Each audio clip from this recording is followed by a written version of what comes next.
This episode of Watch Out for Fireballs is brought to you by our patron, Jeremy. If you would like to join our patrons, go to patreon.com/Duckfeed.tv. Thank you.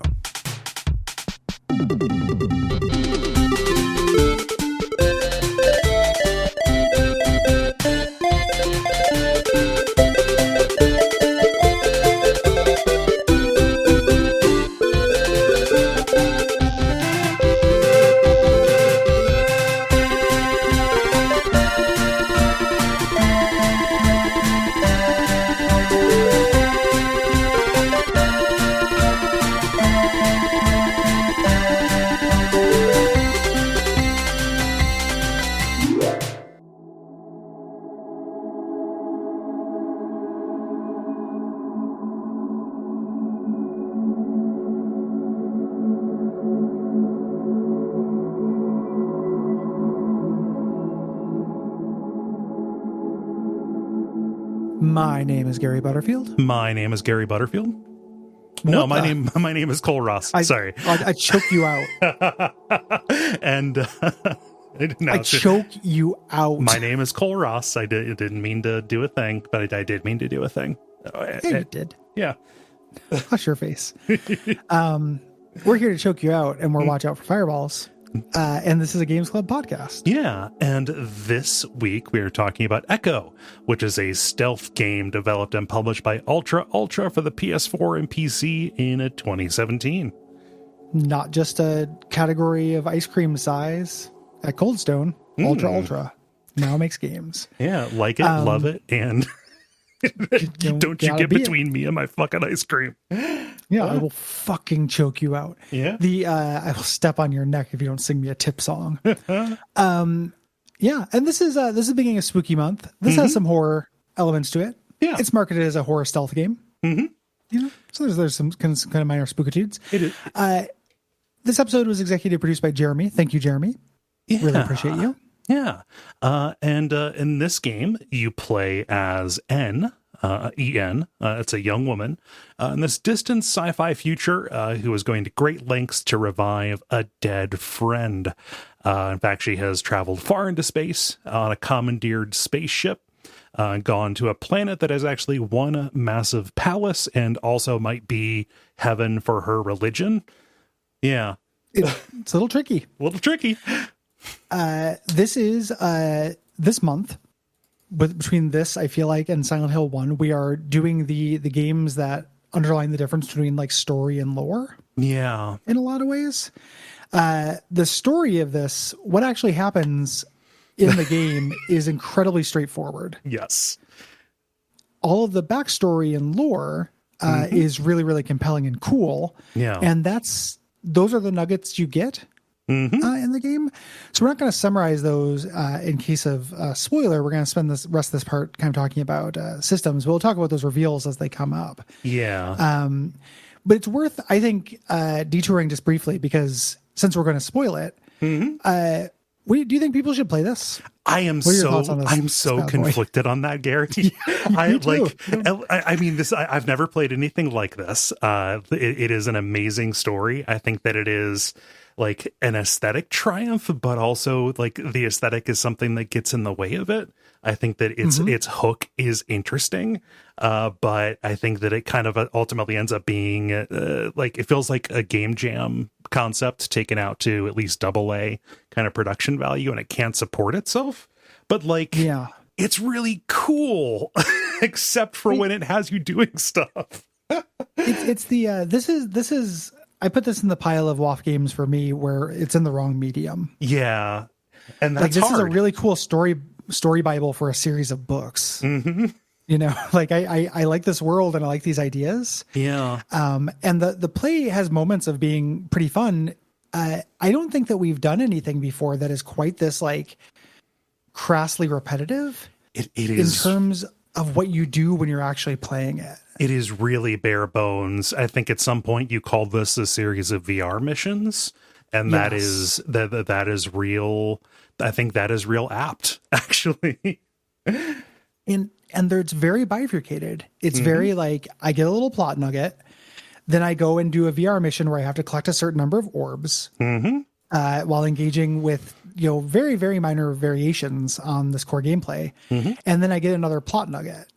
It's very, press the button, get a treat. Yeah. With having to press the button increasingly more times with more fail states. Yeah. And like the concept, the very nature of this space, I think that it is cool and creepy and uncanny that it is big and ornate and useless and just goes on and on forever.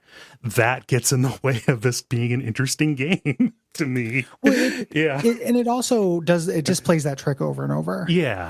Like it really sells past the close date. I think like the first time you realize like, oh, this is an infinite opulence. This is uncanny and cool. Like, that's great. But you go through like 6 different zones of nearly identical opulence. You every once in a while get new fixtures on the walls or what have you. And sometimes they're cool, but no matter what, you're just going to be in an infinite opulence collecting orbs. Yeah. So collecting energy pellets. It reduces to wireframe in a way that I think takes away from the oomph of it.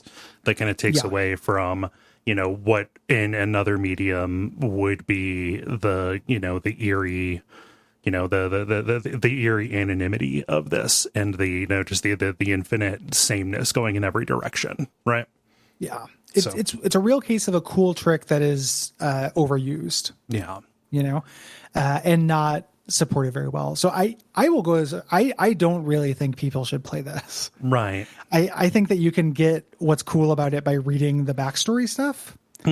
And hearing the concept. Like this this was patronized a long time ago, and the concept of this lived in my head the entire time. I was like, oh, the central hook of this is fucking cool.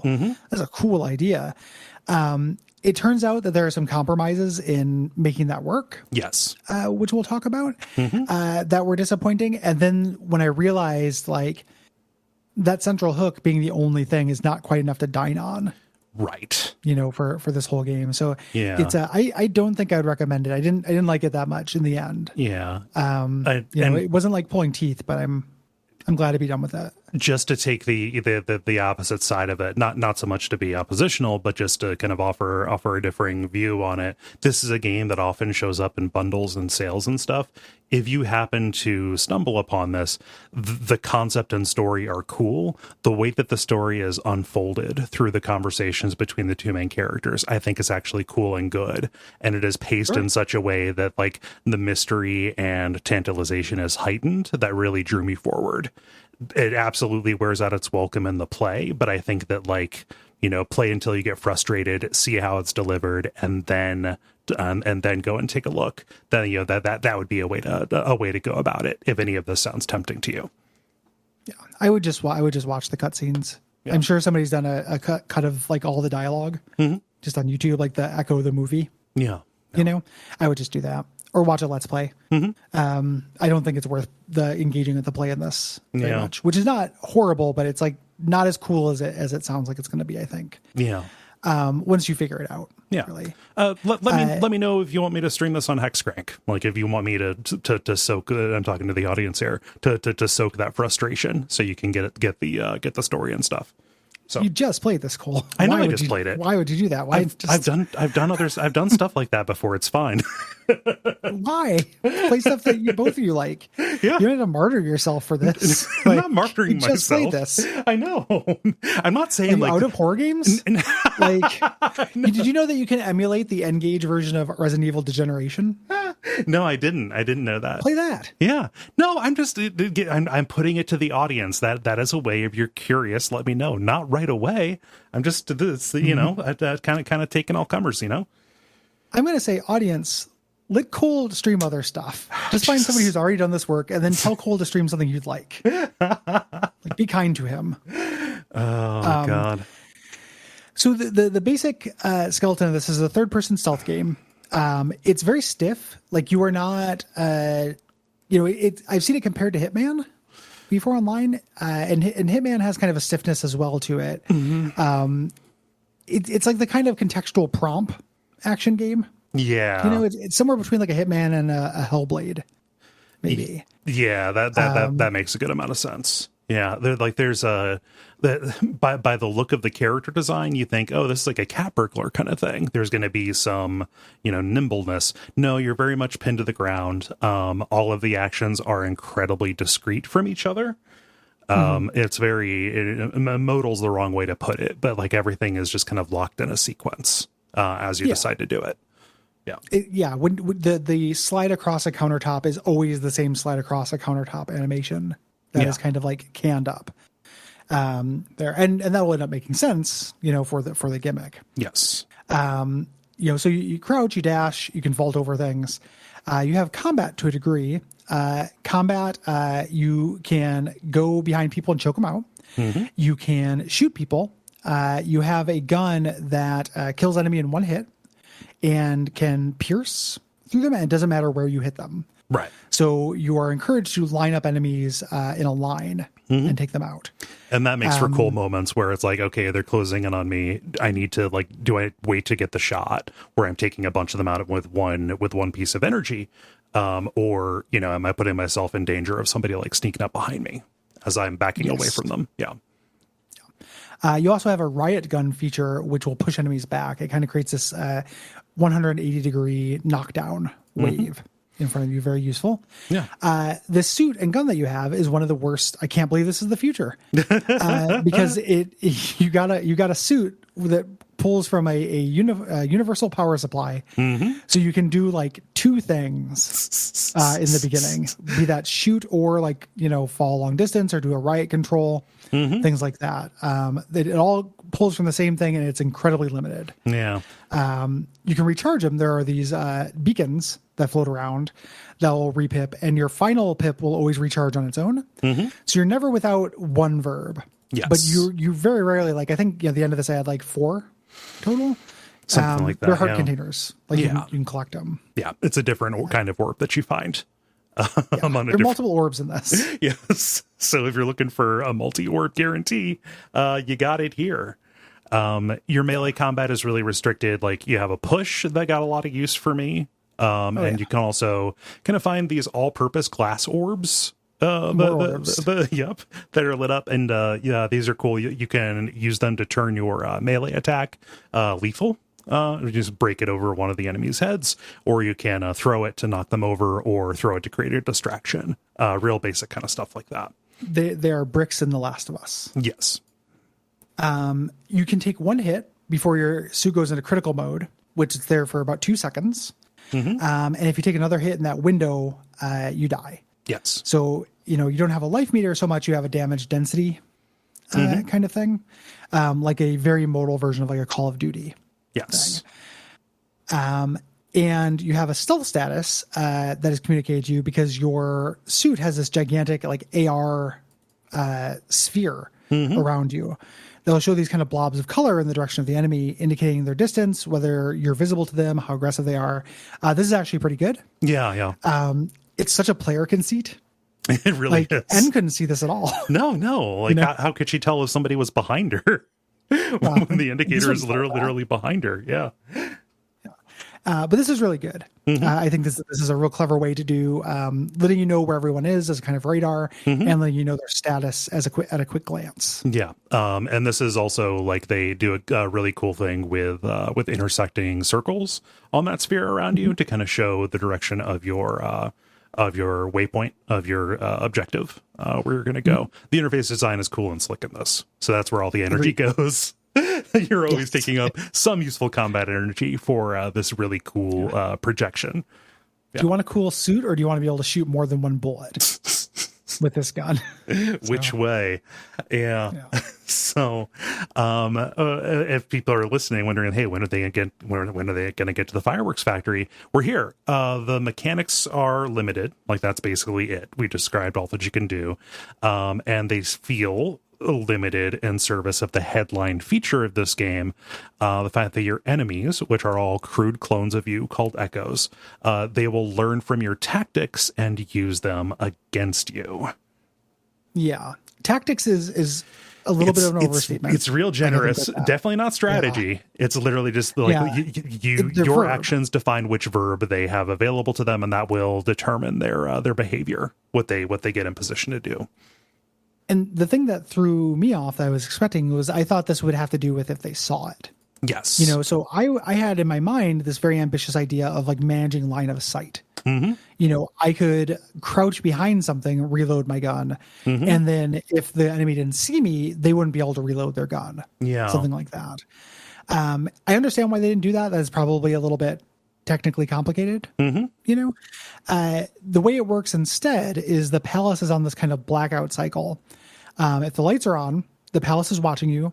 And if you do something new, you'll see a little ghost image of you doing it. That means the palace is taking a picture. Mm-hmm. After you've done enough actions, the palace goes into kind of a twilight mode. This is the palace is getting ready to reboot. Mm-hmm. You can do whatever you want. The enemy cannot see you. Yeah. Here. Then it goes black. Your suit freezes up, so you can't move during this time. It's kind of implied that there's like a decent amount of time that passes. And now the echoes can do anything that they saw you do during the light cycle. So this sounds incredibly cool. Don't shoot, don't run. Yeah, that's pretty much it. There's your tactic for the entire game. Just if the lights are on, don't shoot and don't run, and you will be fine. There's Echo for you. Yeah, yeah. You know, teaching them to do anything else is fine. I wish that they did more with it. I really do. And there are opportunities where you can see that they kind of had an idea of like, you know, like here is a cool implementation of this, and either they couldn't get it to work successfully, or, you know, ended up not being as fun, or it was, you know, finicky. And they're like, no, let's just kind of keep this back. So it is disappointing. You know, it's kind of like ordering something based on the appearance, like in the back of a comic book when you were little, and you get it, and X-ray it's shitty. Yeah, it's X-ray specs. It's a little bit like that. So, you know, and all those verbs that we described, the shooting, the running, things like that, that's pretty much what it is looking for. You know, so if they shoot, they have pretty poor aim. If they sprint, they're going to get up on you. If they catch you sneaking, or if you end up sneaking a lot, like they'll do like little crouch walks. It's hilarious to see an enemy, to see AI attempt stealth. They're not very good at it. Yeah. You know, they'll try to, you know, if you choke out a lot of people, they'll try to get up behind you. Yeah. You know, basically. And then there are also some, you know, opening doors, activating elevators, eating food. Yeah. You know, things like that they'll do. They're generally safe, like food. Yeah. You know, you can let them do that. That plays into a kind of a stamina system that is not very developed. It primarily is your sprint. Yeah. Yeah. So basically, once you, early on, before you figure out that rhythm and you are playing without thinking, it can be really fun because you run during the light because you're playing a stealth action game where you have to go around an arena collecting orbs. So of course you do that. Once you figure out like, oh, okay, that makes the next section really, really difficult. I'm just going to walk. Yeah.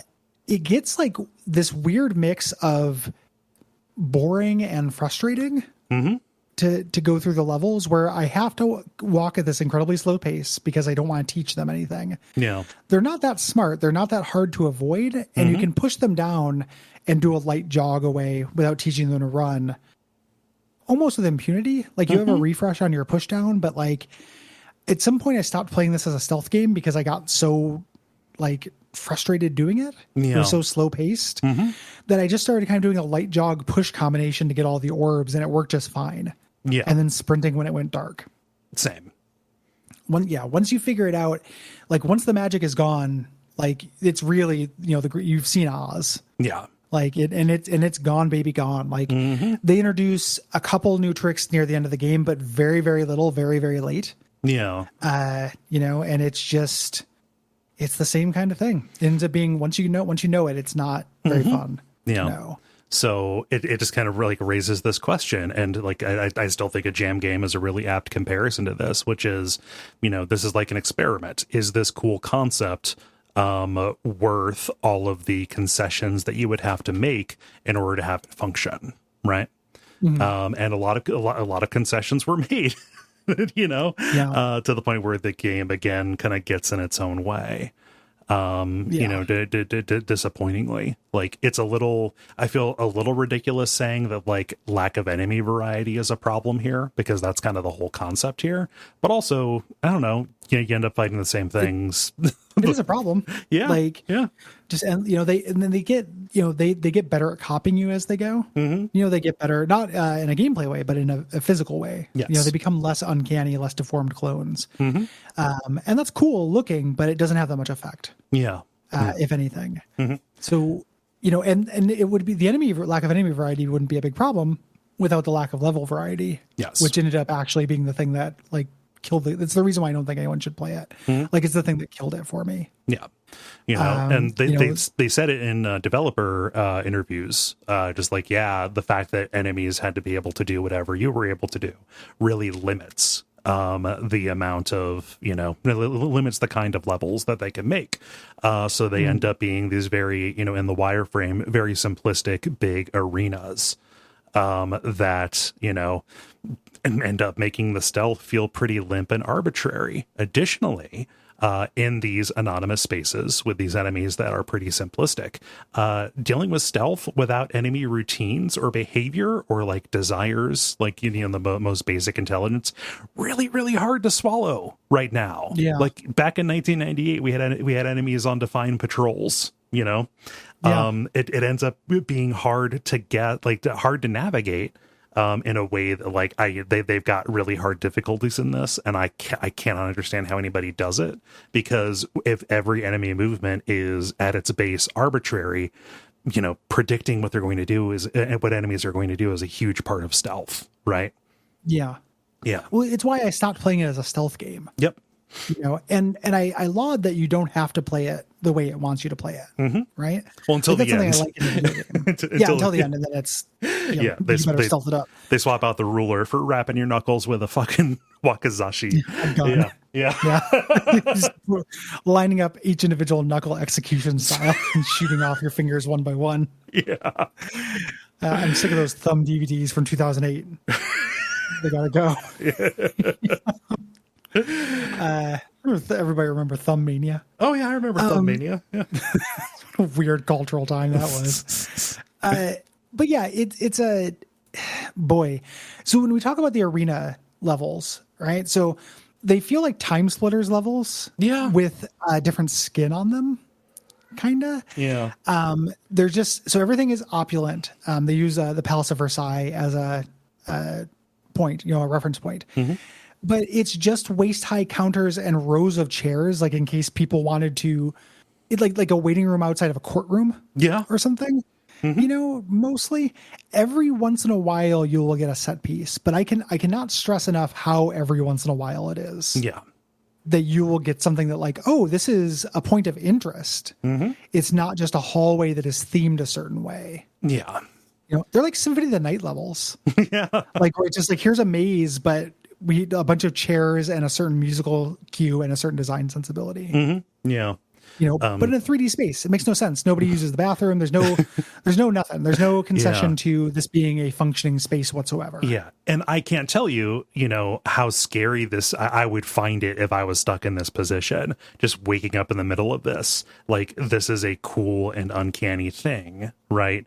Mm-hmm. As a game, though, where your primary verb is sneak and kill, like that dog don't hunt. Yeah. Yeah. And then this came out after Hitman, Hitman 2016, and obviously the earlier Hitmans. So the idea that it is more fun to sneak and kill in a space that has predictable and social rules is not new. Yeah. At this point, like, I don't want to dog the developers too much with that, because they wanted to tell the story they wanted to tell, and the story they wanted to tell was interesting. Mm-hmm. It's just a really unsatisfying place to do stealth. Yeah. And it ties into that patrol thing you mentioned. Like, so if the characters that you're hiding from aren't making any sense or doing anything interesting, and the locations you're in don't make any sense or aren't doing anything interesting, there's just not a lot there. Yeah. I didn't know what to grab onto other than the narrative, which again is cool, but I would have gotten just from reading TV tropes. Yeah. And been just fine. Coupled with these like very, very base enemies and base areas are the objectives. I mentioned collecting orbs, tons of these things, and we're talking orbs, man. It's not like collect the 3 orbs all around the stage. It's like collect the 25 or 26 orbs. Yes, you have to run by lots of orbs, or find a key and then open the door. Yeah. And that's it. Like you go back and forth between those 2 things, basically. And it's very fun because, like, outside of just getting to each of these, keys and getting to the place where you need to put them, or getting to all the orb plinths or whatever, orb plinth, that's my new cellar door. Okay, yes, you have to sneak and fight your way to get there.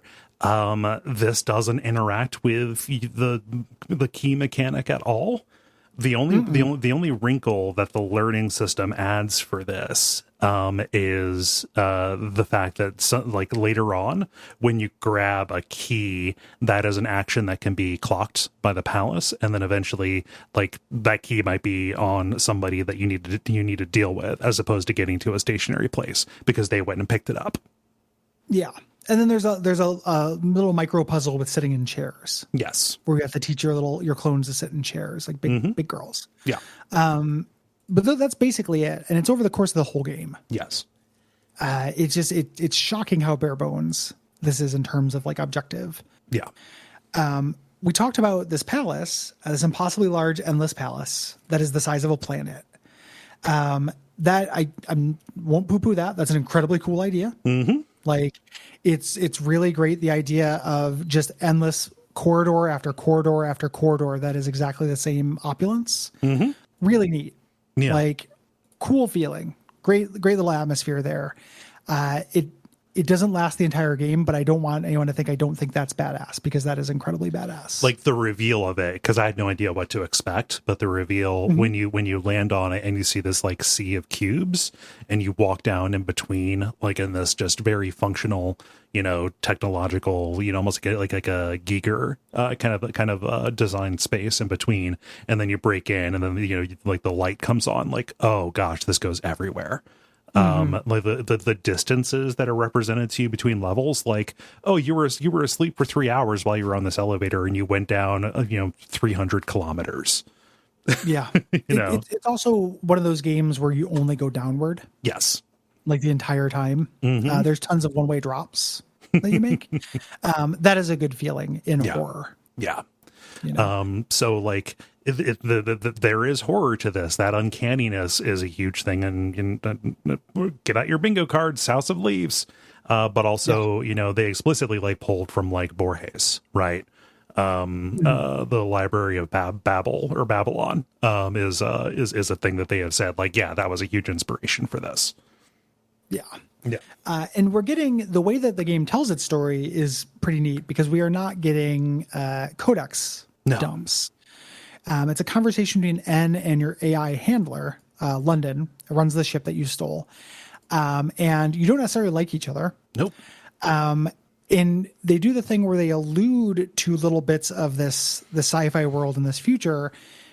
Really, like, it's very enticing. Yes. Like, you just hear like, oh, cool, the great blankety loop. Yeah. And you're like, I can't wait to learn more about that. And you won't.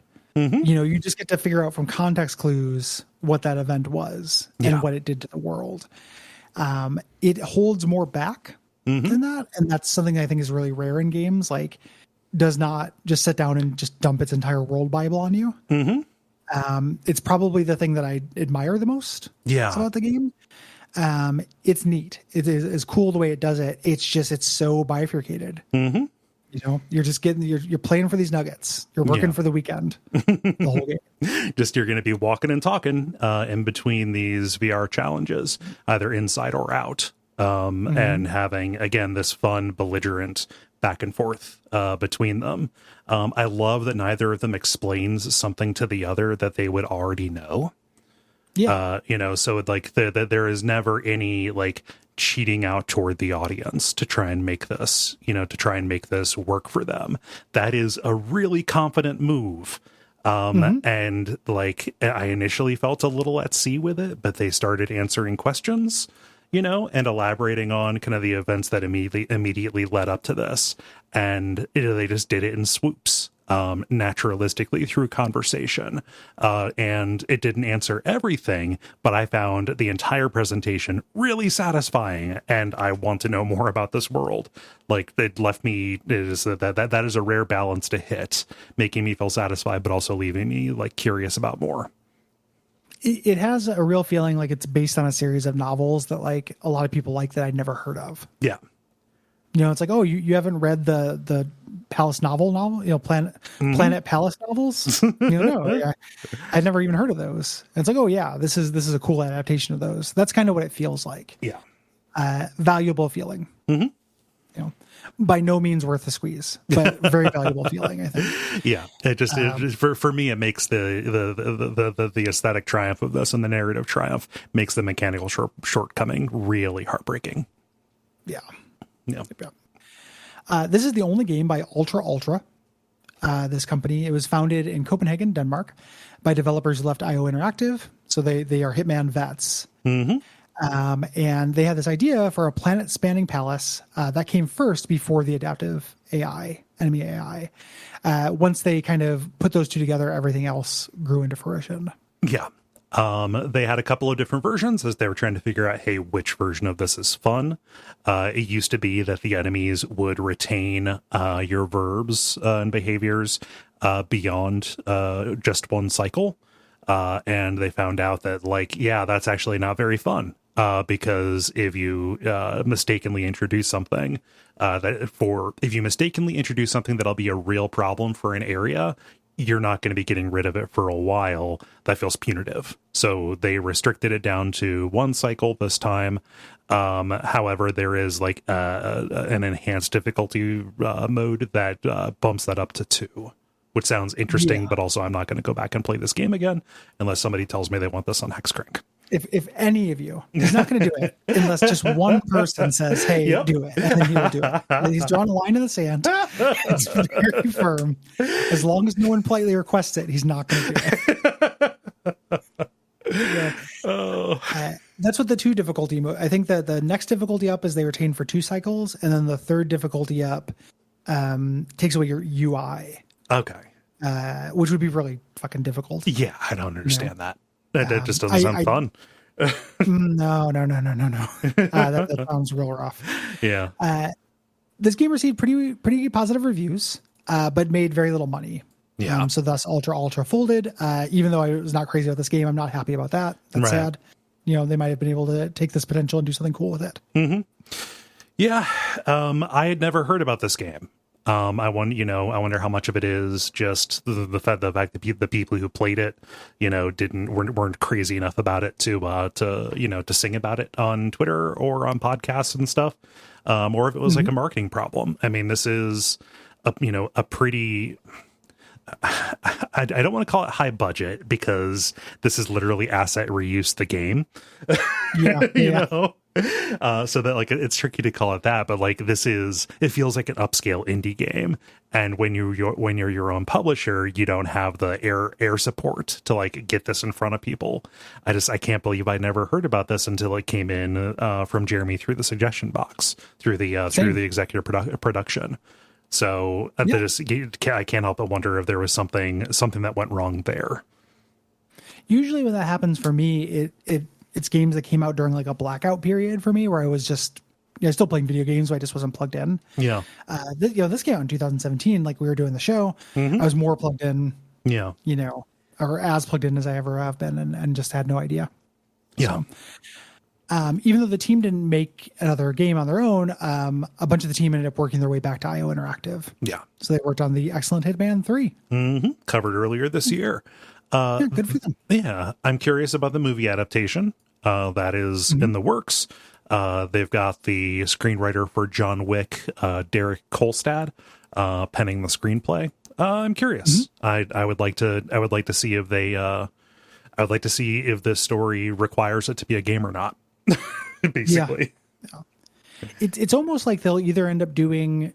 Without spacing out the exposition between these gameplay portions, it will still feel like it's dumping information to it.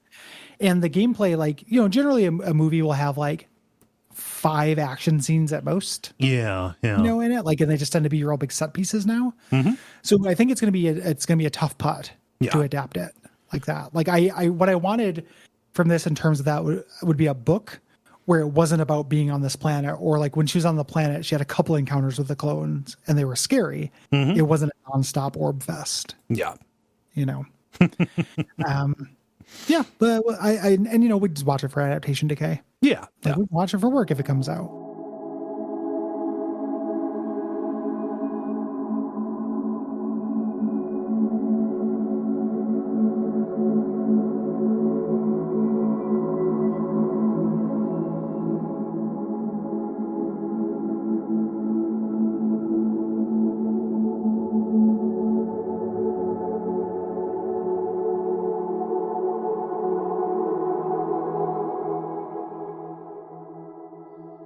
So let's get into it. And this is mostly us going to be talking about that dialogue. Yeah. Because, you know, never before have there been like a you Zelda across the dungeon as much as this. Like, you echo across Versailles.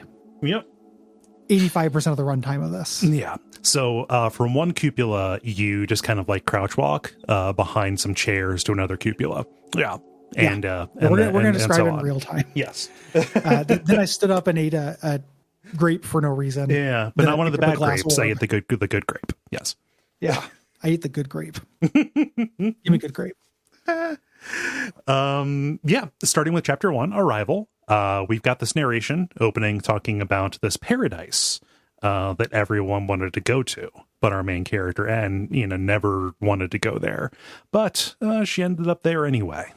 And it becomes clear right away that we are headed to that paradise. Yes. You wake up on this lit operating table, and you have some kind of injury, and you've been in stasis for 100 years. Yeah.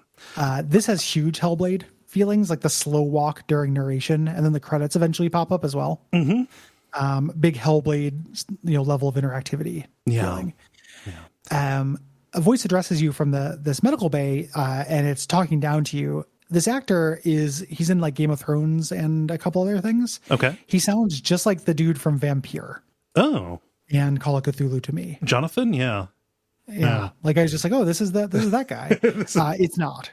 Okay. It's like a voice double. Yeah. Yeah.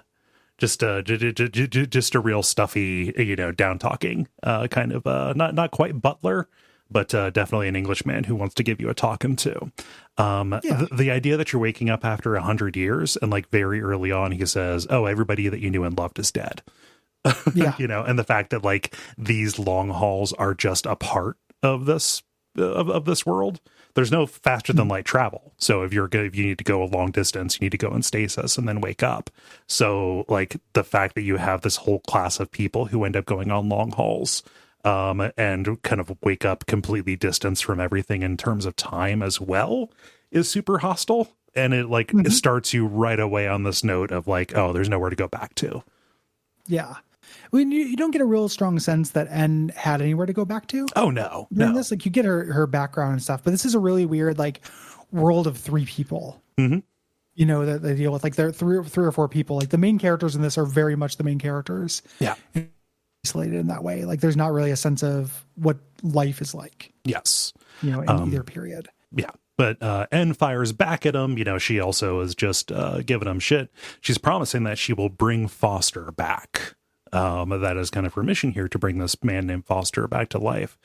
And, you know, she is playing with this lighter that she has, this ornate lighter, something that Foster must have given to her. In fact, her having this is the only reason that that London agreed to the trip. Yeah, the spaceship. Yeah. So we get up and we're walking down the halls over credits and stuff, and we learn that Foster is linked to some kind of cube that's on the ship. Like, he's part cube. Yep. You know, in opposition of the orbs. And we find out that N showed up on the ship. She was injured, and she demanded they depart a week ahead of schedule. It was very funny, like when you're going to be 100 years in stasis and saying you got to go a week ahead of schedule. Like, Yeah. I want it now. Yeah, well, just you know, less than 0.5% of this yeah, of this trip, give or take. Yeah, Much less, actually. Quick fractions in my head. Yeah, I sound like an idiot just there. Yeah. Well, no, don't. No one expects you to do that math problem right off the top of your head, buddy. All right. Yeah. But you're walking out and you get to this kind of like observation deck area, and you're looking out this window down on this huge glowing white planet. You're like, okay, are you going to go to that? This looks like a sun. Yes, she's going to go. She needs a suit, and she ends up putting on Foster's old suit. This is Foster's ship. Yes. So we get our credits as we kind of fly down to the surface in this lander, and we're looking for a palace. But this planet, this undetectable planet here, is actually the entire thing is the structure. We land on this one cube on this gigantic sea of cubes, and start descending down these little walkways between the cubes. Yes. While we're fighting with the ship. Yes. Foster knew N's grandfather, grandpa, as he's referred to, and London knew Foster for 150 years. Those are our four characters, basically. Yes. N, London, Foster, Gramps. Yeah. Yep. Foster was the one who had the coordinates to this place that nobody's supposed to know. It's how you're supposed to get there. At one point, N's grandfather had hired Foster had hired Foster in London to track down N. And N at this point, he's talking to her like a spoiled rich kid, because that's kind of what she is. It's more complicated than that, but just he has a disdain for her, a runaway kid with a gambling problem. And the Foster was sent after her to recover something that she stole. Yeah. So we have Foster and the ship are kind of like bounty hunters or like people for hire. Yeah. And they've been brought into this family squabble.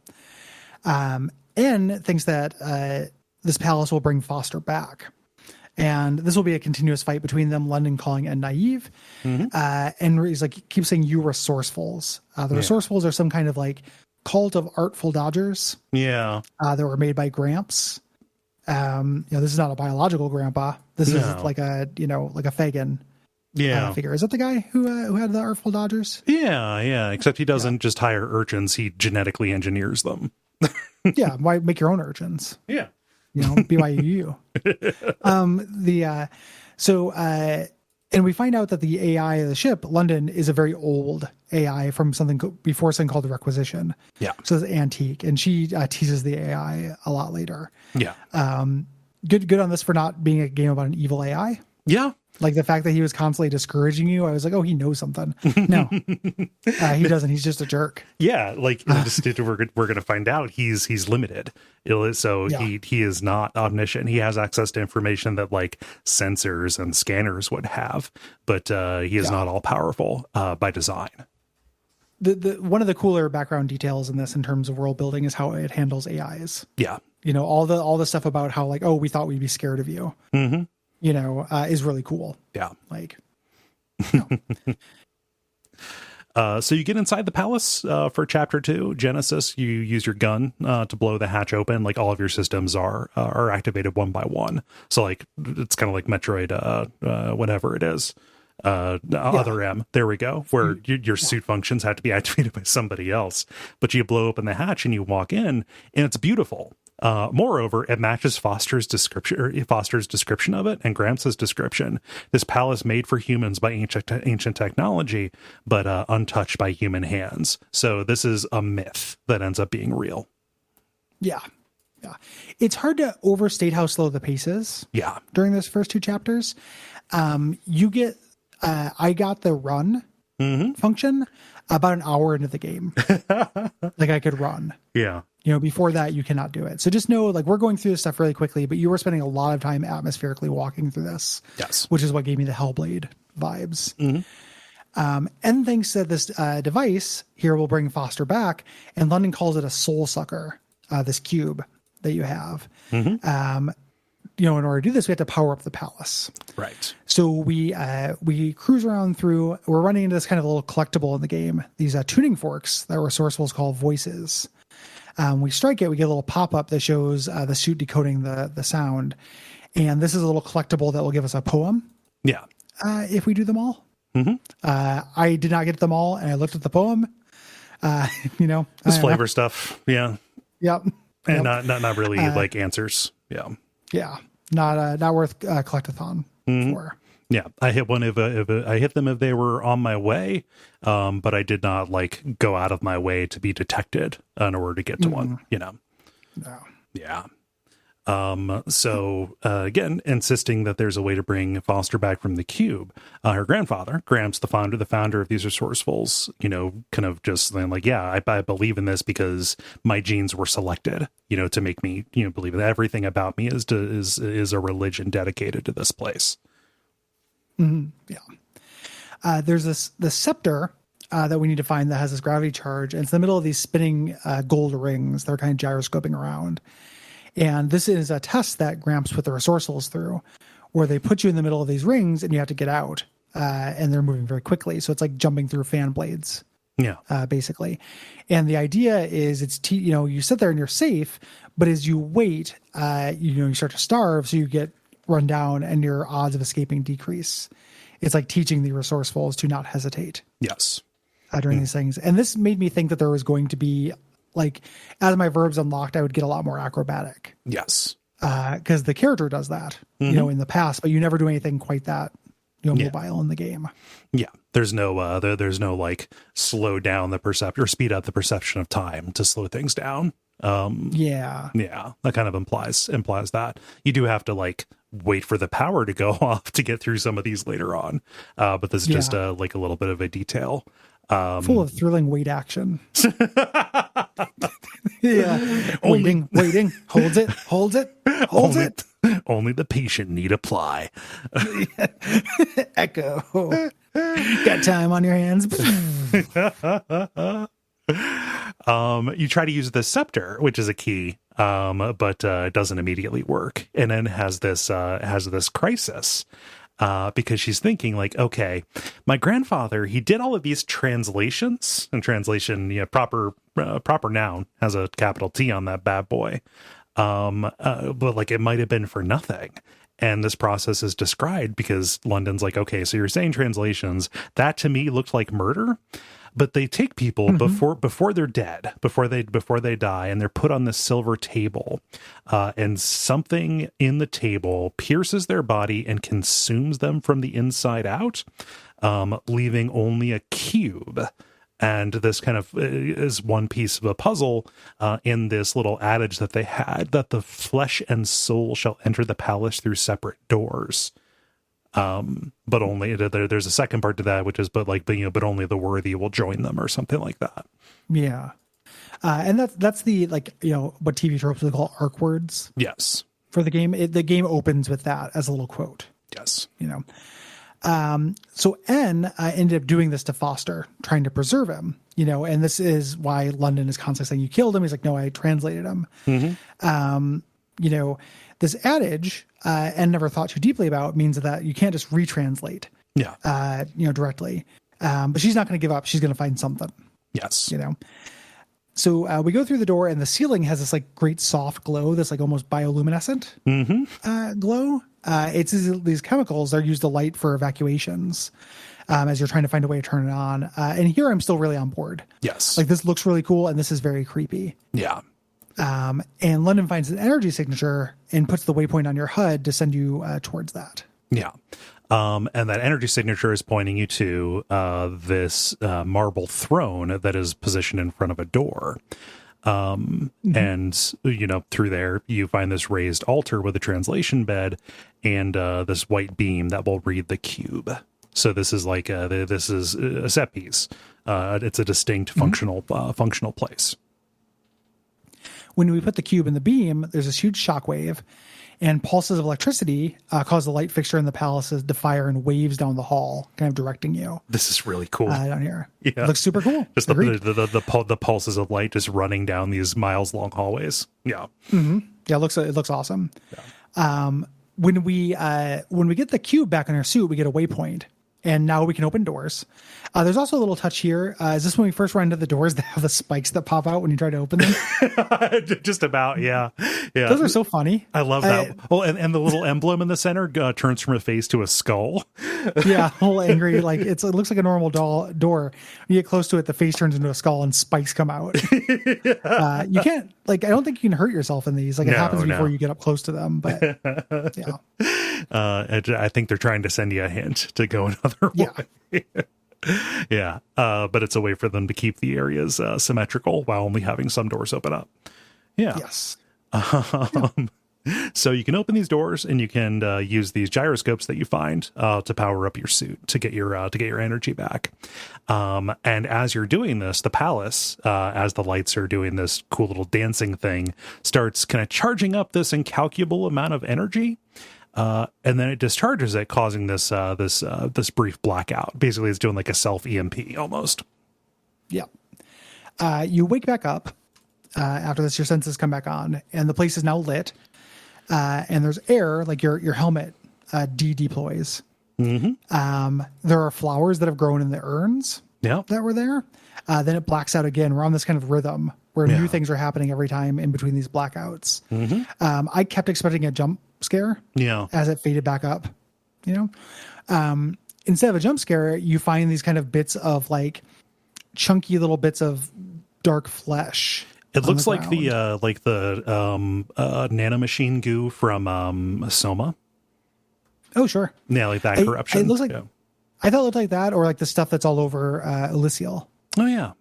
On the ground. Yeah, I prefer this to a jump scare, actually. Like the first the first imperfection that you see, like it's the first thing you've seen that's not marble or gold. It's just in the middle of the floor in front of you, some gunk. Yeah, and then as you go, I didn't want a jump scare. I just thought there would be one. I was worried, but like the disturbing implication and the slow dread of the rollout is very good, because again these blackouts continue, and as you go, the chunks get bigger and more numerous.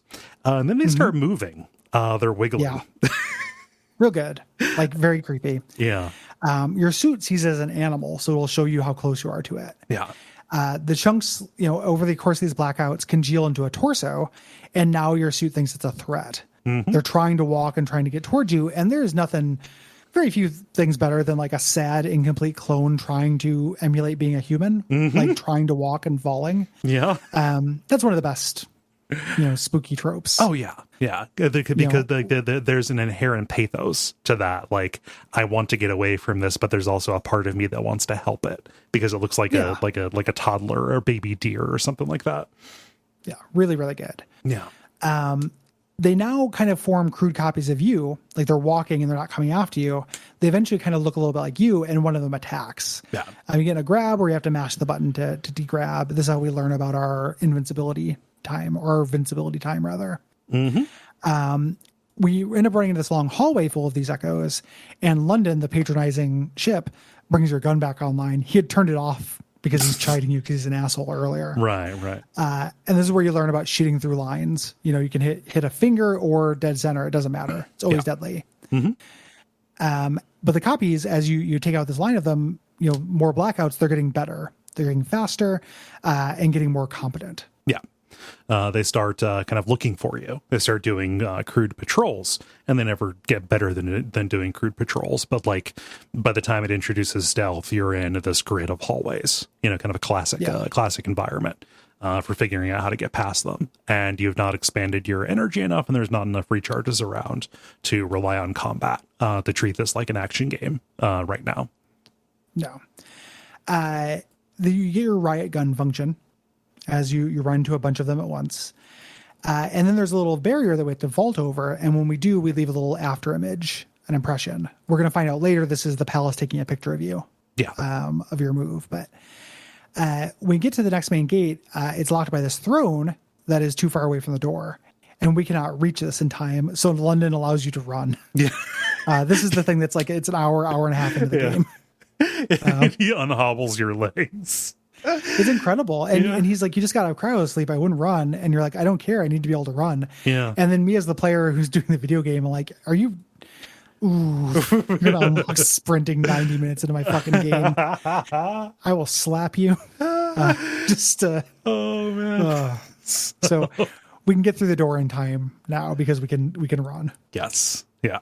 And this next area, everything that you do is observed by the station, kind of leaving these imprints. There's a strange energy on this pedestal that activates a new interface around the cube. That actually counts down how many energy orbs you need to find before the central pavilion will open. And this is, a big open area that I found it very difficult to stealth through. Big open symmetrical place. Yeah. And again, you don't really need to, but you don't know that you don't need to. Yeah. At this point, that's a weird, frustrating thing. Like the way it's communicating to you how you should play it. Mm-hmm. Like this should have been, an area that was easier to stealth through. And then they should have opened up like, well, actually though, if you want to just go balls out, you can. Yeah. Yeah. Instead of starting with something where it's almost impossible to play it stealthily. Yeah.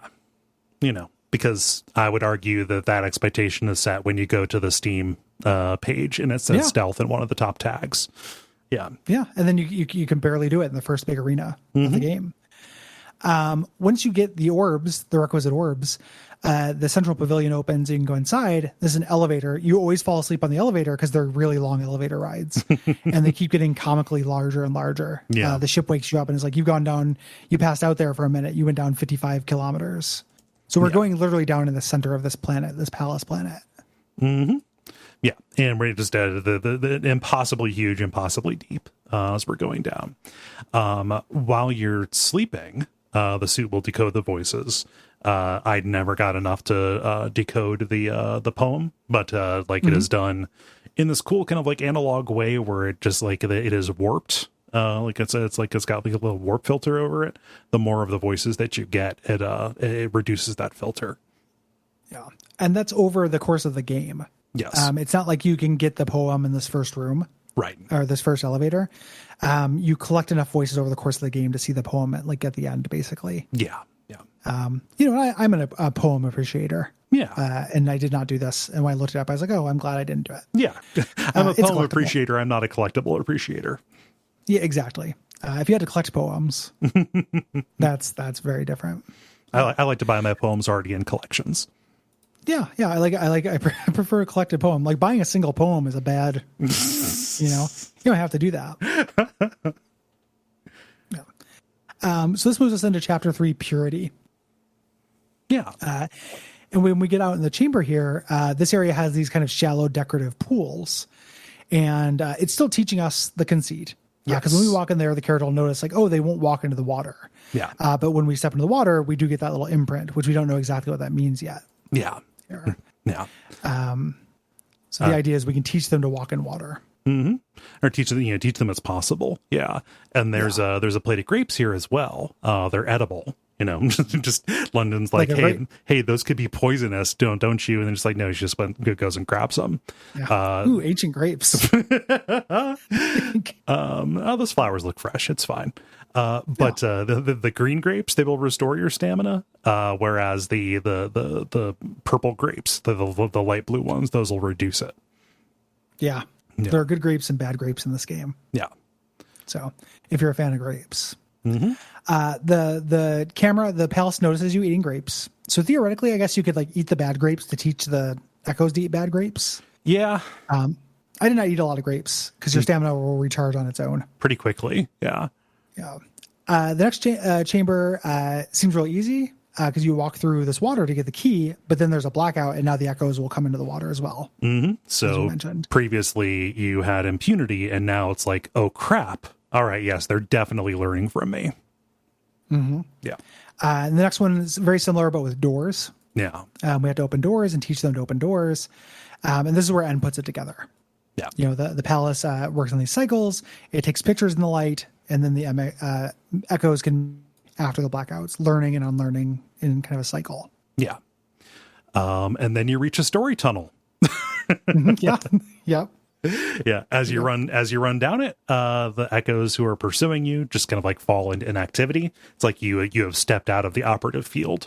Like spoiler, the cube needs to be reachable for them to even to even move. right? And you go back outside the palace, like you go through this airlock. And this is where the majority of the long conversations between you and London take place as you're walking down these, you know, like kind of like semi-destroyed walkways. Yeah. Yeah. Giger is a good point of reference for these. So during this time, London is talking about how, there's a logic to them. These had to have been designed, these echoes. And N talks to London about the competition of the resourcefuls. Again, this kind of Ender's Game-esque, brutal position that Gramps put them in. And he would present his teachings not as religious dogma, but as logic. Yeah. And this program that they were in basically ensured that they all would follow through that logic to Gramps' conclusion. Yeah. So it's a cult. Yeah. Basically just trapped in his patterns. And what this cult was designed to do is super cool when they reveal it. Yeah. It's great. Again, super cool source book. Yeah.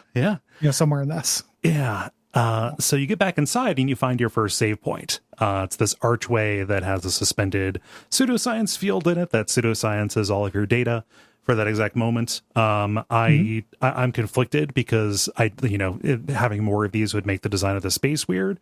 But there were definitely points later on when I'm gathering, 50, 60 cubes. And I can't get to one of these because you rapidly deplete the orbs that are near the archways. So had to do a lot of recollecting orbs in between archways. The checkpointing in this is incredibly hostile. This complicated Pac-Man. Yeah.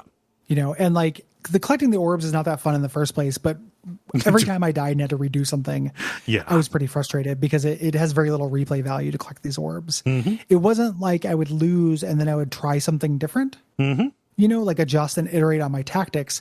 I would lose, know where an enemy was, and then just push them down and run a slightly more convoluted route to get to the orb. So it wasn't, I guess I was revisiting my tactics, but not in a way that felt super satisfying or complicated enough because we have this very limited verb set in this game. It felt a little bit like memorization, not aided so much by the fact that there is that your camera is on you really tight. No matter how much you have this sphere that is showing that there are people behind you, that there's not enough granularity to it to let you know that oh shit, they're going to be here and attack you right away. So things can get the jump on you, especially if we teach them to do that. Yes. Yeah. So there's a section with a bunch of elevators where you have to go up and down at different points of these mezzanines in order to advance. We eventually find this corruption that's in the hallways. This is something that I wanted them to do more stuff with. Yeah. This is real weird. When you touch it, it instantly spawns a blackout. It doesn't fix the corruption; it moves it somewhere else. And there's a lot of dialogue about how the janitor function basically of the palace is doing this. Yeah, the idea of being able to trigger blackouts ahead of schedule is a cool gameplay function of this. I feel like there's maybe 4 of these that show up in the entire game. Yeah, and they're not they don't use them. They don't feel intentionally placed. No, not where you'd want to maybe trigger a blackout. Yeah, really weird. Quite strange. Yeah. Also where you find our glass orb that we can use to, the bricks from Last of Us. Yes. Yeah. And the next big challenge here, this is keys, but you have to get 2 of them from opposite ends of the chamber and bring them into the center. And this is where the echoes, when you pick up the first one, if you do it when the light's on, the other key will become mobile, and complicate your efforts a little bit. And then we get another orb level. And this is where it's this multi-floor chamber. And this is where the orbs, it's collect 40 orbs. It's a lot of orbs. Yeah. And that is what wraps up this chapter. Going on to chapter 4, Vitality. Yeah. Here. This lift, we go down even, twice as much as last time. This is 90 kilometers. And we start off walking down this kind of impossibly long series of terraced chambers. Just endless stuff. And there are pianos that show up here. Yeah. We can play these, and this will make the echoes play the piano, which we can then sneak up on behind them if we'd like. Yeah. They repeat this with harps a little bit later on. The trade-off here being when you play the piano, they will hear you if they're within a certain amount of distance. Space. Yes. Yeah. So a tantalizing detail that is never explained, but one of the kind of decorations here, and points them out. They're called man cages, which appear to just be like sarcophagi or Iron Maiden kind of things. Do you think they might be cages for men? Maybe, yeah. The mystery around this, I laughed out loud so hard. We're like, London's like, what are those? Like, you don't want to know. It's called man cage. Yeah. So car hold, what's that for? You don't want to know. So if I call this mysterious, N is, kind of freaked out about it. So I'm like, at one point she says, I don't know how anybody could relax. Like, what kind of paradise has man cages around? I would like to know her story of the first time she was put in one, or like the worst time she saw a resourceful put in one, or if there was some other like lesson that was done with that, or like, we've seen a sacrificial altar that turned somebody into a cube. Yeah. So like, do the man cages do something like that? Like there is an implied, like, there's implied to be more to this than just a torture device, which is why I call this cool and good. I think the implication is that they're on display. Yeah. Like, we're in this opulent area, and then these cages are set up. I think they just had people in cages like you might at a dance club in Vampire the Masquerade, Bloodlines, except in a less sexy way. Yeah. I mean, I assume that they're entertainment cages, human zoos. Charles Entertainment Cages. Yeah. It's the, and my daughter looked up at me and cried and said, "No more Charles Entertainment Cages, Mommy." And we both cried because we knew that life had gotten better. I assume that they were on display for, the opulent folk. Mm-hmm. So there's this floor that rises and lowers, restricting access. So we need to get there to get this key. Once we get this, we step outside and we're among these pillars that N describes having this like thrumming bass. Yeah. And Lennon says, "No, this is electrical. These are hyperconductors." Yeah. Here. Yeah. This is how the palace keeps in sync. N calls it veins flowing with answers. So like just those pulses, that is a huge amount of data that is passing at a planetary scale. Quite cool and good.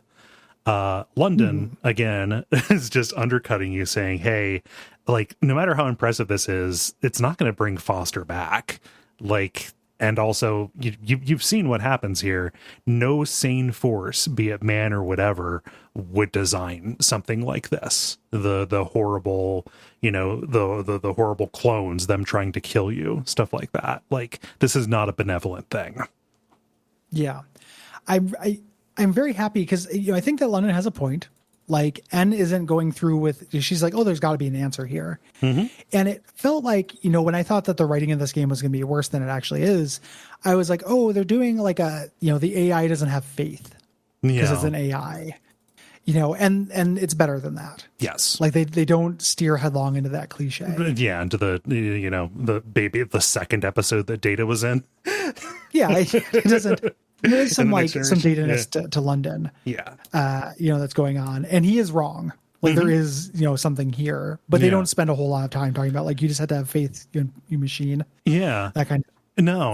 And just like, the fact that London necessarily has to operate like a human with a very limited perspective, because he's a ship.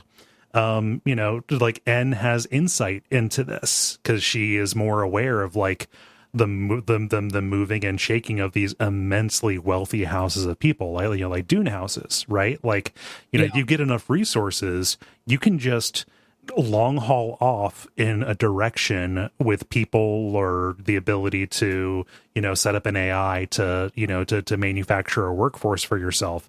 And you can build whatever you want, any kind of planet where you would like to, especially during this period of humanity called the push.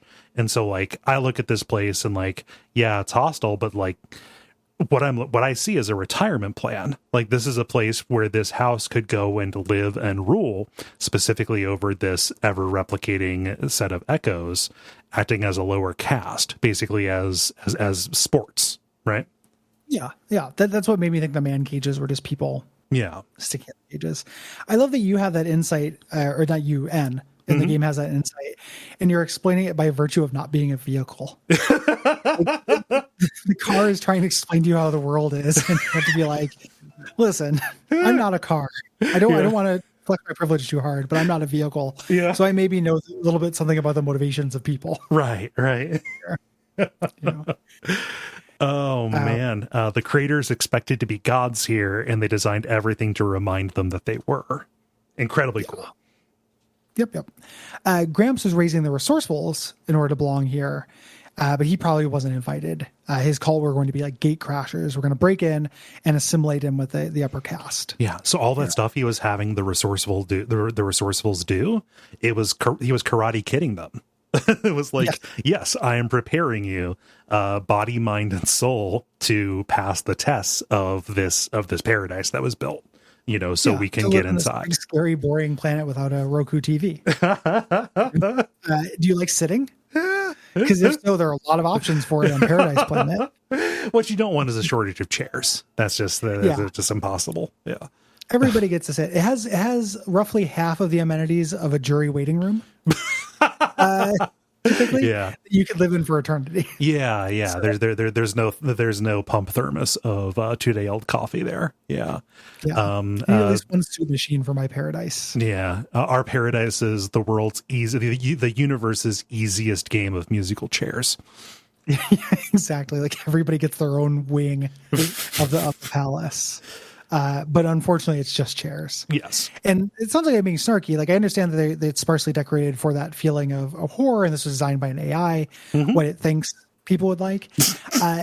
How much did you want to actually see the part past this, though, where it was the pleasure planet for the idle rich? Oh my God. I really wanted to get behind the scenes. Like so much. Yeah. So badly. Like, man, can you imagine? Like just, the idea they're like, oh, where they're going to raise these echoes for sport and like as a lower caste. Like, and that's really cool. Show me the arena where they're going to fight. What are they going to have them do? Show me the breeding pens. Show me the the quarters for them. Like, give me the immersive sim DNA that I want that makes places feel like real places. Yeah. And that's why, this making the choice to commit to the endless anonymous hallway lost a whole lot because we just get told what the space is going to be used for. We never actually see it in a way that would like fire the imagination. Yeah. Give me an operating theater. Like here's the vivisection lab where we have these people learn surgery on each other. And then with, opera glasses next to the chairs in the wings. Like there's so many cool ideas you could do with this, this evil upper class. Yeah. On a palace planet, and it just doesn't do them. Yeah. Blah.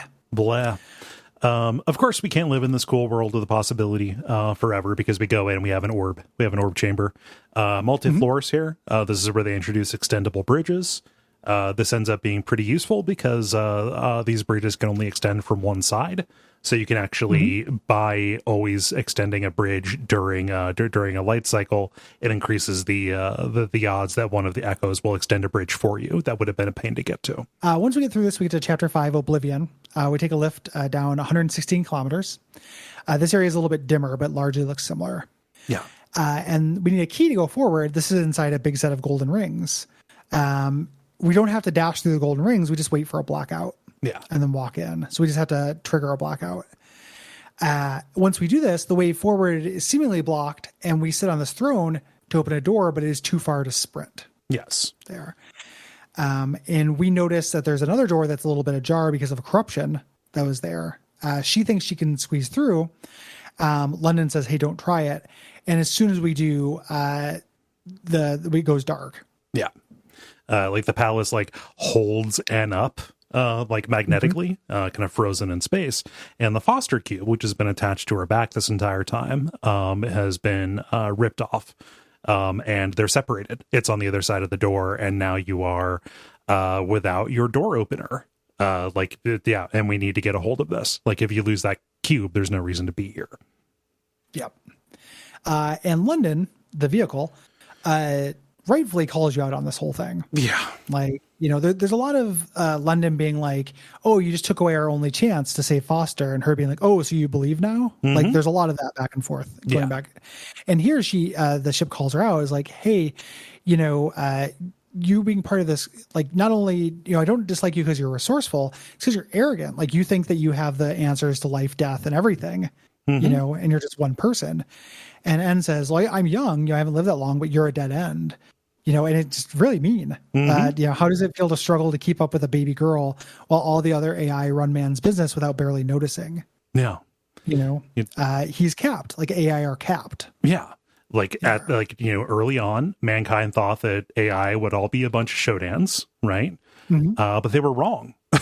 They capped all these new AIs and basically kind of kept them at, human scale, which is still impressive, but not scalable. Right. And London is from that era. And she asks, did you consider that you don't have faith because you're simply too dumb?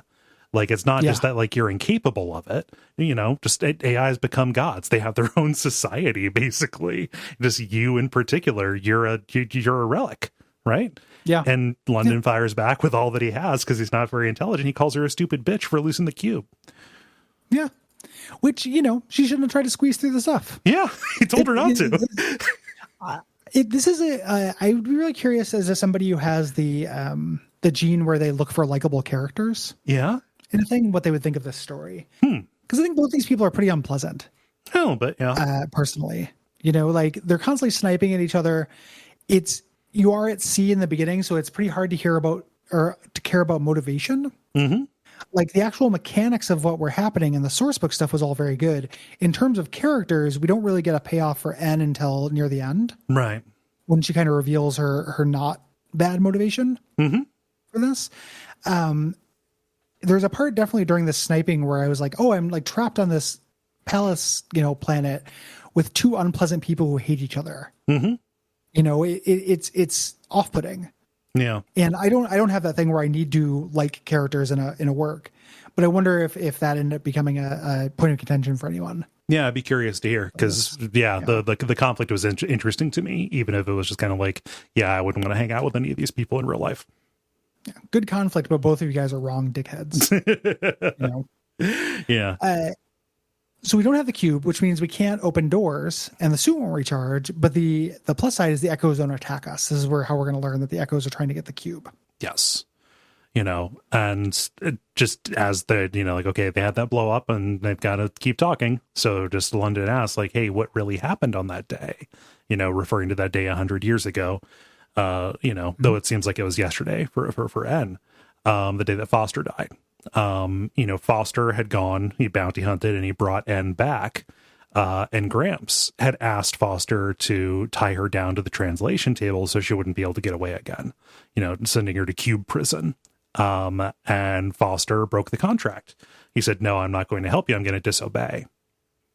And that ended up getting him shot. Yep. Turns out to be a big deal, as we'll find out lately with London, the ship that is really, really likes Foster, and sadly never broke through to him. Yeah. The only way we can get through, this is the thing I allude to in the generalities. There's 6 thrones that need to be sat on to open the door. This is where you can teach the echoes to sit. Yeah. And I had a real moment, just like, okay, is this the point where there's going to be another force and all of a sudden the echoes, like, I'm going to get them on my side? Yeah. N Squad. Yeah, N Squad. And just like, oh my gosh, like, after all this monotony, like, if this is my gravity gun moment, kind of knowing I'm in chapter 5 out of 6, like, just sweet. No, not the case. Not like at a all. gravity gun moment, or like almost like an Abe's Odyssey. I was like, I'm gonna start solving puzzles now with this mechanic. There's something like when a game is disappointing or any work is disappointing, it's almost like when I'm playing it, my brain is tacking up like potential points, like opportunities to do something cool that it missed. And those can become a very staggering weight. Yes. Like, I 100% thought I was going to start solving puzzles rather than just, don't teach the echoes to run, don't teach them to shoot. Yeah. And that's not the case. Like, this is like the one where you do it. And it's not a particularly good puzzle or anything because will do it on their own. Yeah. Almost like the first couple of them will sit down and it's a little janky, like running around, getting them all to get on there, like getting them in your orbit and stuff. Yeah. They'll like loosely follow you. Yeah. Yeah. I had huge like Abe's Odyssey vibes. I was like, oh, cool. Like I'm going to control the emoticons to do something cool. Yeah. That doesn't really happen. Yeah. So. And, you know, I struggle sometimes with that because am I being unfair as a critic for holding it against this work that it is not something that that it is not something that it's not? You know, like it never explicitly promised that it would that it would become this thing, right? But like everything here is pointing in the direction, like, and also the fact that that's kind of how video games work. When a mechanic is introduced, you end up reusing it again, you know? Yeah, so in a different context. Yeah, so I'm just you know, trying to decide how fair it is to kind of like carry that weight of things to hold against this, you know, and you just you know. I am disappointed in this in a way where, you know, that disappointment comes from a desire to want it more or to like it more, right? Like I want better for it. Even if it's not fair to hold it against this game that didn't do the specific thing that we wanted, I think it is fair to hold it against this game that didn't do something else instead. Yeah. Like regardless of whether there are missed opportunities, the game did not do enough for me. Yeah. And that feels like a very fair criticism. So like, as much as I think I'm just spitballing when I think it'd be cool to start solving puzzles by teaching the echoes to do stuff, I would have accepted anything that would have broken this up other than slightly taller echoes that could kill you in one hit. Yeah. Like, like what they actually chose to do, it doesn't have to be my thing. Just something different than what you did. Yeah. Back in the what you did not work. Back in the generalities, I talked about just kind of these places where there are moments where you can see that they had grander ideas for what to do, and either because of technical limitations or because they couldn't get it to, you know, to work reliably, or because it ended up not being fun, they had to like scrap it and scale it back. So what you get are these glimpses of things that it never kind of delivers on. This is one of those things. This, and I mean, like when those, you know, the super echoes are introduced or whatever, I for all the world thought that if I took a shot at one of these, they would team up with me. The regular echoes would team up with me against the big ones. Not the case. No. Be pretty cool. Yeah. You know, if it happened, because they are against each other. The big echoes don't like the little echoes. No, it strangles them, shakes them around like a washcloth. Yeah. And it's one of those things too, where usually when I have that feeling after a game, I'm like, oh, this might be something they'll expand on in the sequel. Like that is through the evolution or kind of iterative process. But with this, and this sounds like I fucking hate it. I don't hate it. You know, I just, there's enough cool things about it. It's relatively, it didn't go down that unsmoothly. Like I don't hate this game. I just didn't like it super very much. But the degree that it went, it wasn't tantalizing enough to where if they did like announce Echo 2 tomorrow, I don't think I care. I think I would still just read about the cool stuff. These ideas that I want to see iterated on, I don't want to risk it. Yeah. You know, is kind of where I'm at. I'm not saying I don't want them to be able to make it, and I'm sure the game has its fans and people who really love that. I want that for them. Yeah. I would just not choose to take the chance. I mean, just it's not worth my time. It'd be hard to trust them, you know? Yeah. Yeah. Yeah. Like trust is a thing, you know, and like if you want, there are games that get me to trust, like, oh, maybe the sequel will do this better. Yeah. You know, but you just have to meet me further than this one did. Too many orb collection things. Yeah. And it's not like a long game. It's a long game because you spend a lot of time collecting orbs and like slow walking during exposition. Yeah. But it's not a long, like we're almost done with the episode. Yeah. We're on like chapter 6. This is like one of the shortest episodes to watch out for fireballs. And it doesn't feel like that when you're playing the game. Yeah. I played it's just that every level is the fucking same. I played this game for 10 hours, Gary. Yeah. It's sort of in terms of like man hours to content hours. It's one of our worst ratios. Not quite Baldur's Gate, but you know. Yeah. And then we got tons of content out We of. did, yeah. It's just we also played for a long time. Yeah. You know. It's just just did not do enough. Yeah. Yeah. Yeah. So we find the cube, and echoes pick that up. Other echoes are chasing it down. This is kind of fun because it's at least a little bit dynamic. Yeah. You kind of have to hang back and find the right moment to like interrupt the fight. Yeah. To get the cube. But then we get a really long orb chamber. Very, very low, very, very long. Yeah, it's kind of neat because like you go down to these little overhangs that hang over this vast foggy nothingness. It's kind of like the foggy space at the bottom of the facility in Portal 2, right? That is aesthetically really cool. But again, no great shakes. You're going and collecting orbs. Yeah, at the end of the day, we say collecting orbs too. It's worth noting you just kind of have to walk close enough to the orbs. Yeah. That gives us like a Pac-Man kind of feeling. Yes. At points.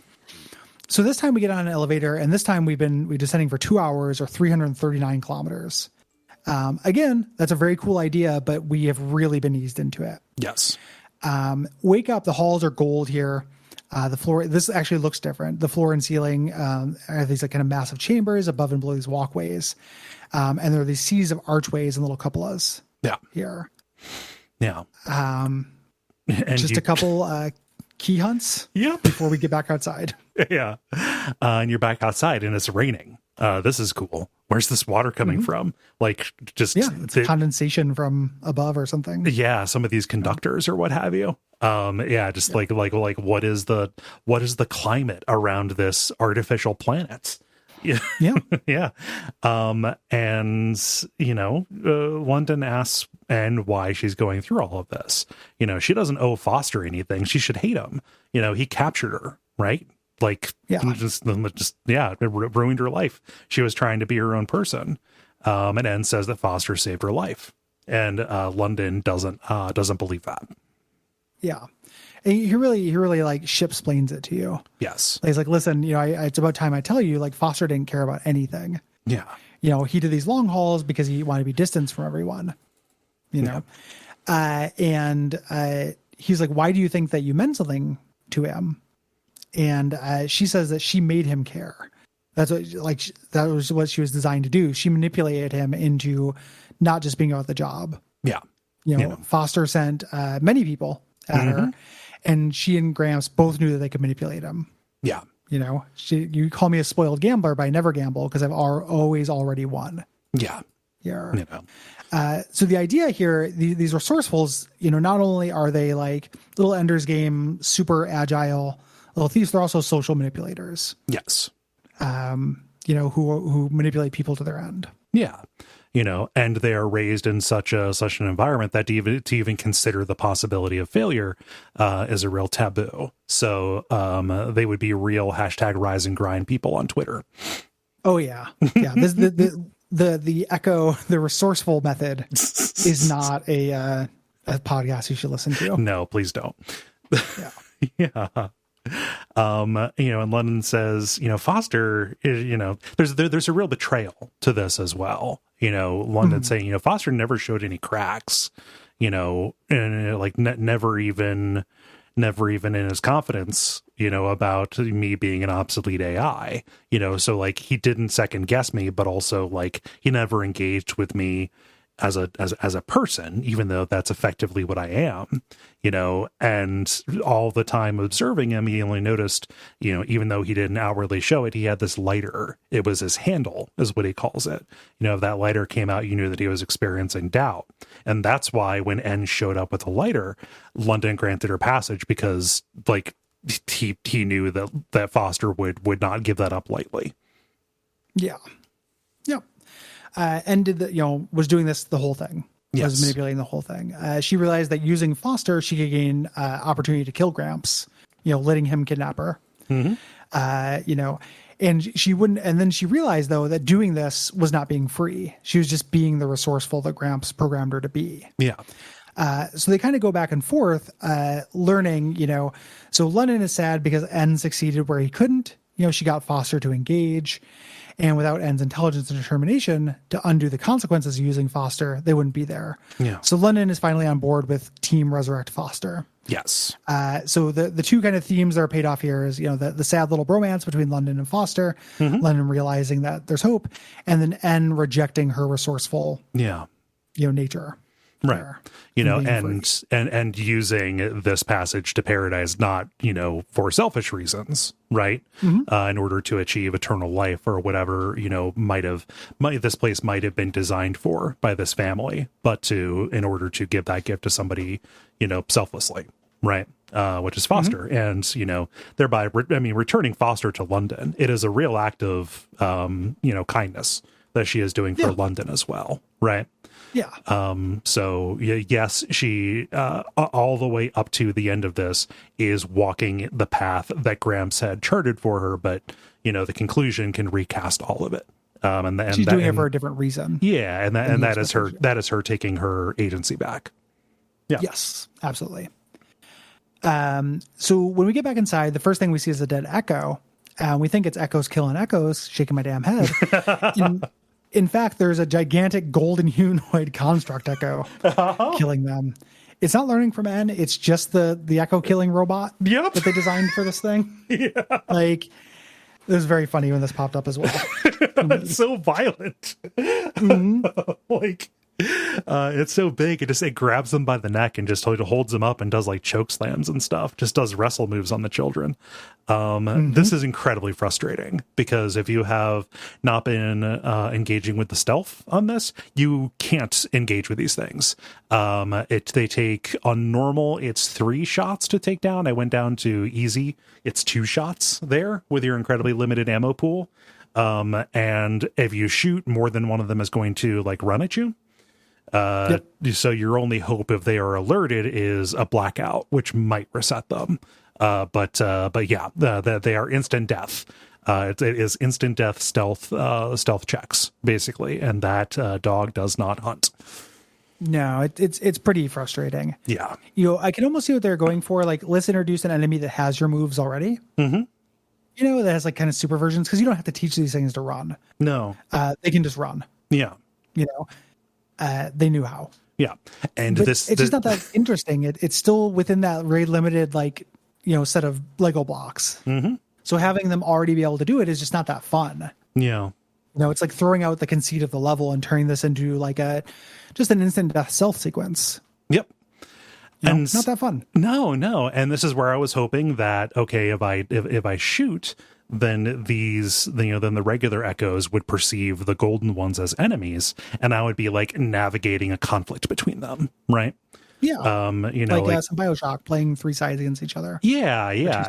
And that would be really cool and fun. No, that's not the case. Regular Echoes will still come up and do the strangle on you. And the big one will go on them as well. Yeah. So there's a little bit of if the gold ones will prioritize you, but you can also, while they're busy killing one of the regular Echoes, you can kind of make hay. Yeah.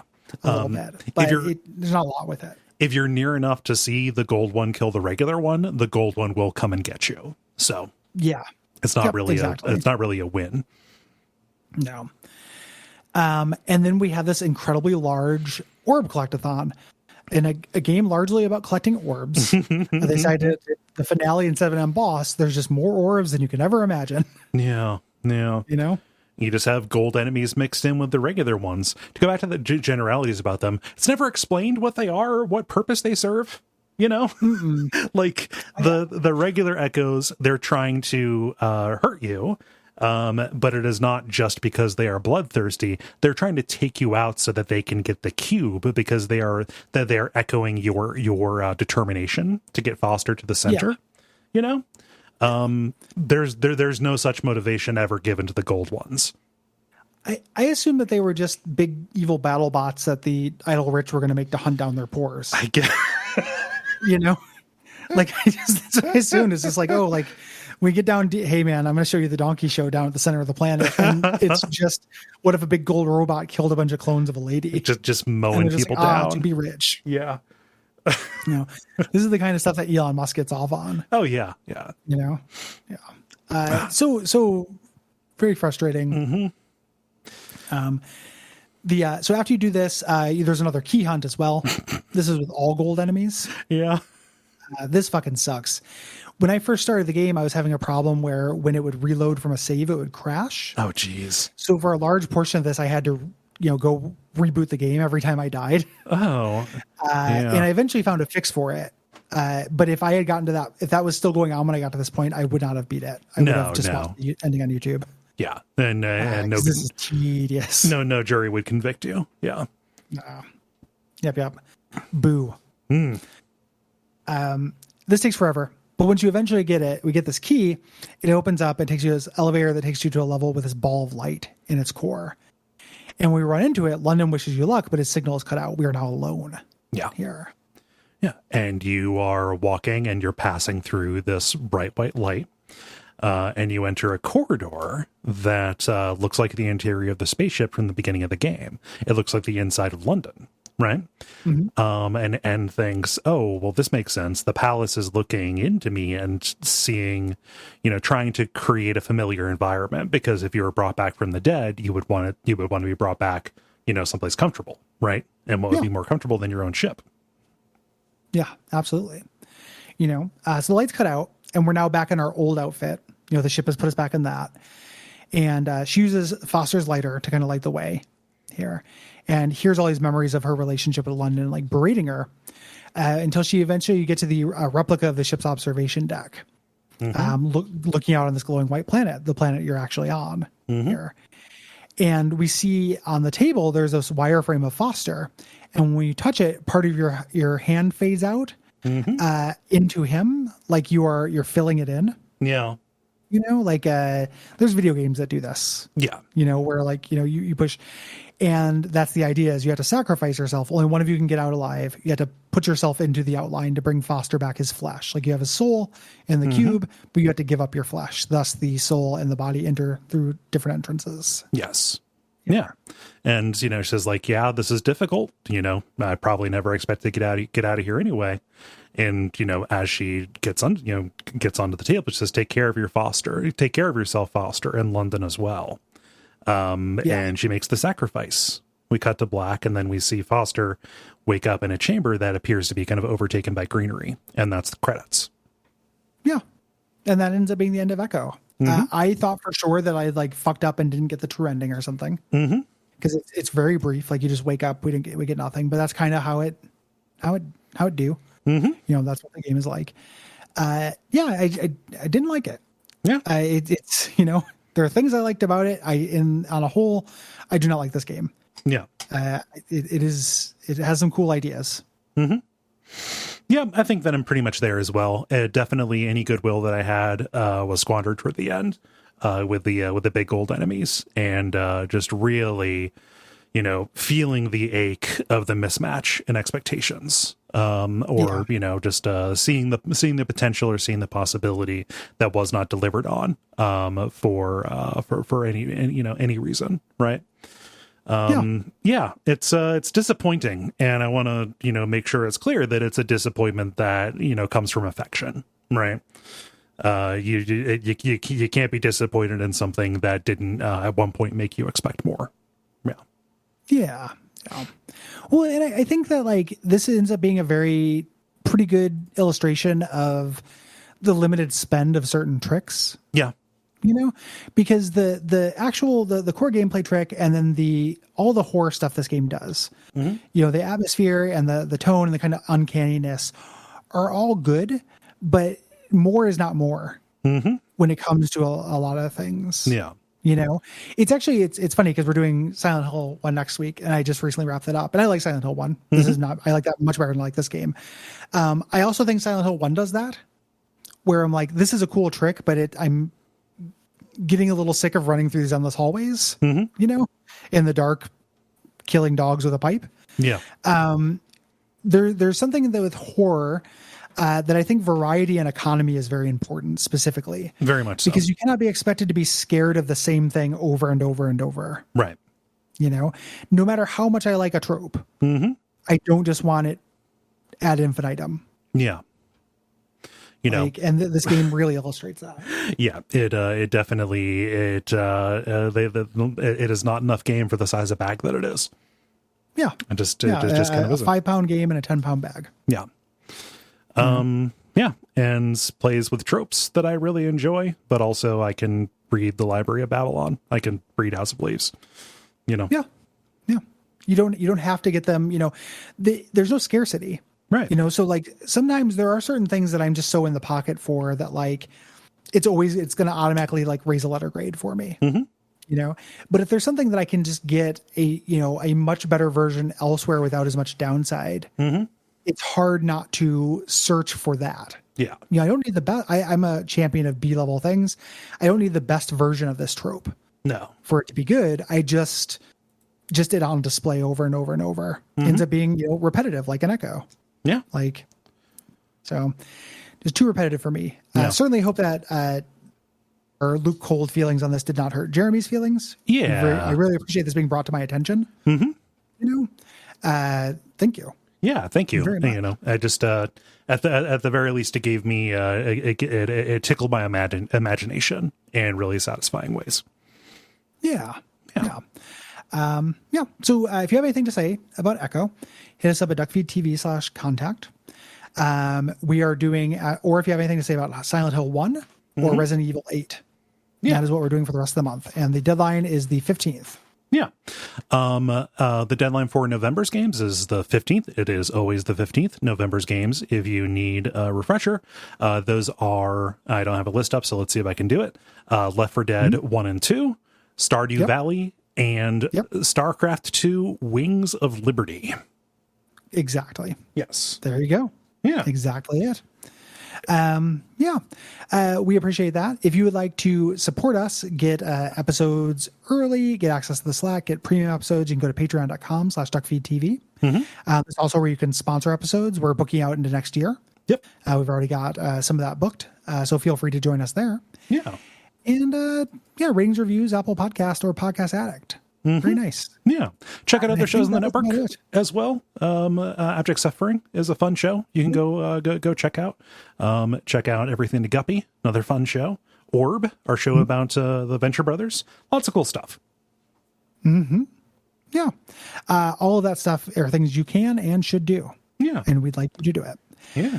I think that's about it. Think so. So until next time, watch out for you.